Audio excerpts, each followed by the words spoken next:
नमस्कार, मैं हेमंत अरोड़ा एक बार फिर हाजिर हूँ आपके सामने फूड इंडस्ट्री से जुड़ी हुई कुछ जानकारी लेके। बहुत बहुत धन्यवाद उन लोगों का जिन्होंने कॉम्प्लीमेंट्स दिए, हमारी वीडियो को सराहा। और इस बार कुछ विशेष प्रश्न सामने आए हैं। लोग चाहते हैं, लोगों की जिज्ञासा है कि हम इंडस्ट्री स्पेसिफिक कुछ आपको बताएं।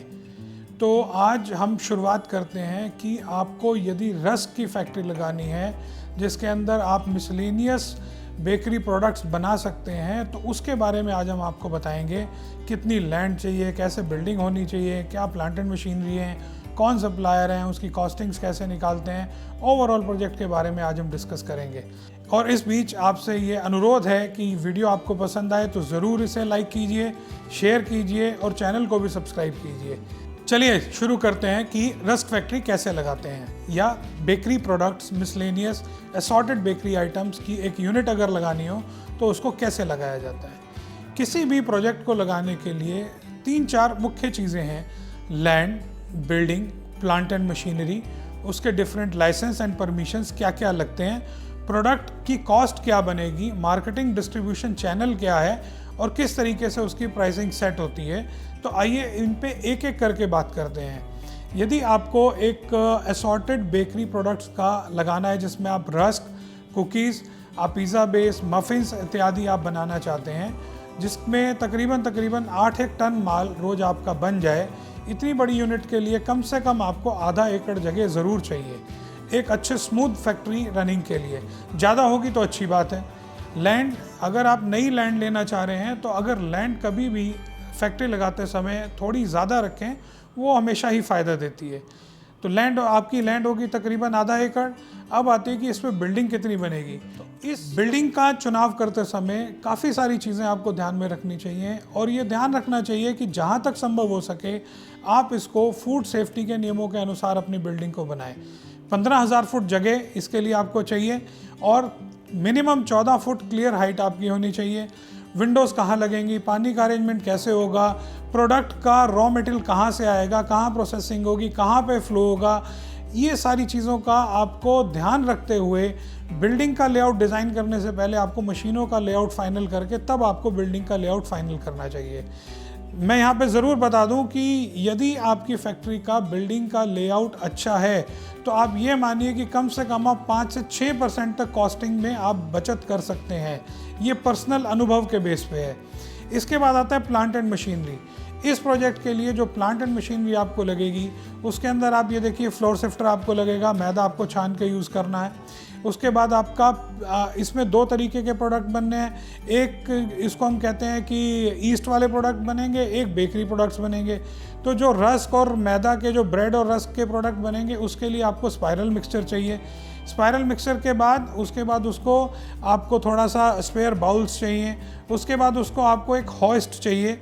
उसके बाद डिवाइडर चाहिए, राउंडर चाहिए, मोल्डर चाहिए, और उसके बाद उसकी कन्वेयर्स हैं जिस पे वो माल ट्रैवल करेगा, मोल्ड्स चाहिए। फिर इसके बाद आता है कि आपको एक उसके लिए प्रूविंग चैम्बर चाहिए।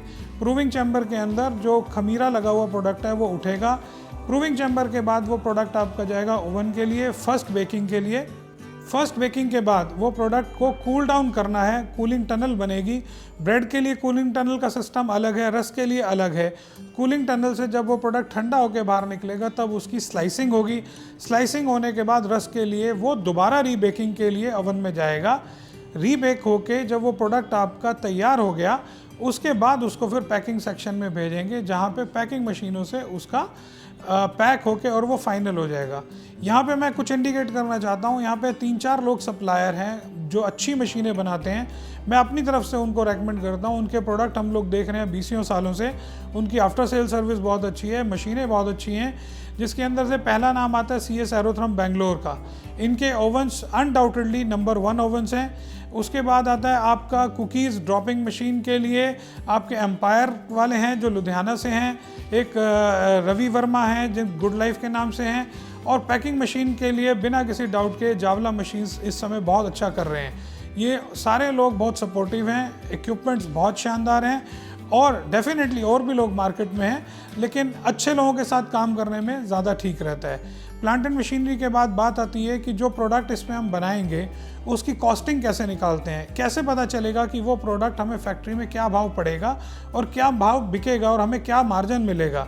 तो 3 मुख्य चीज़ें उसमें ध्यान रखनी चाहिए। रॉ मटेरियल की कॉस्ट 1 किलो की क्या आ रही है, पैकिंग मटेरियल 1 किलो माल पैक करने के लिए कितना हमें चाहिए, और उसकी कन्वर्जन कॉस्ट यानी लेबर की कॉस्ट, बिजली की कॉस्ट, पानी की कॉस्ट, ये सारी कंक्लूड करके कितनी आ रही है।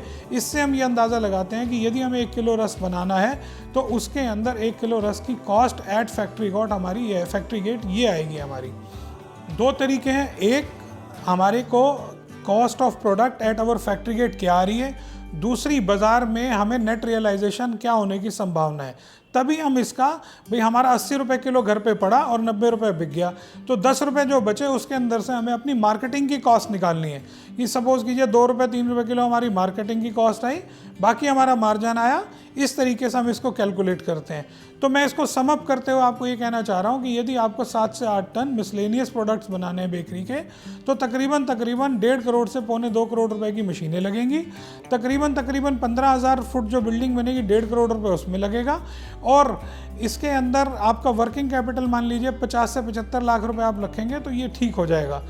तकरीबन 8 से 10 रुपए किलो का मार्जिन इसके अंदर आता है पर केजी, जिसको हमने इवेल्युएट करके अपने एक्सपीरियंस से आपको बता रहे हैं। स्टेट वाइज और सिटी वाइज और डिफरेंट सर्कमस्टांसेस में ये चेंज हो सकता है, बढ़ भी सकता है, लेकिन कम ना होने के चांसेस हैं, ऐसा हमें लगता है। तो ये था एक ब्रीफ पूरा का पूरा रस की फैक्ट्री या आप समझिए ब्रेड की या बेकरी के असॉर्टेड प्रोडक्ट की किस तरीके से इसको लगाना चाहिए, उसका ये पूरा ओवरव्यू था। मुझे उम्मीद है ये वीडियो आपको पसंद आई होगी, और मेरा आपसे अनुरोध है इस फैक्ट्री को लगाने के लिए किसी भी तरीके की, चाहे लैंड है, बिल्डिंग है, प्लांट एंड मशीनरी है, मैन पावर है, फैक्ट्री को चलाने के कंट्रोल्स हैं, इसकी डिज़ाइनिंग है, FSSAI, कुछ भी इंफॉर्मेशन आपको चाहिए तो हम सिर्फ आपसे एक कॉल की दूरी पे हैं। आप हमें संपर्क करें, हम आपको इसके प्रति सारी चीज़ों की जानकारी देंगे। और आपसे एक बार फिर अनुरोध है, वीडियो पसंद आया आपको तो आप इसको लाइक करें, शेयर करें और इसको सब्सक्राइब करें हमारे चैनल को, जिससे कि हमारी जो नेक्स्ट जानकारी आए आपके पास अपडेटेड रहे। Thank you very much.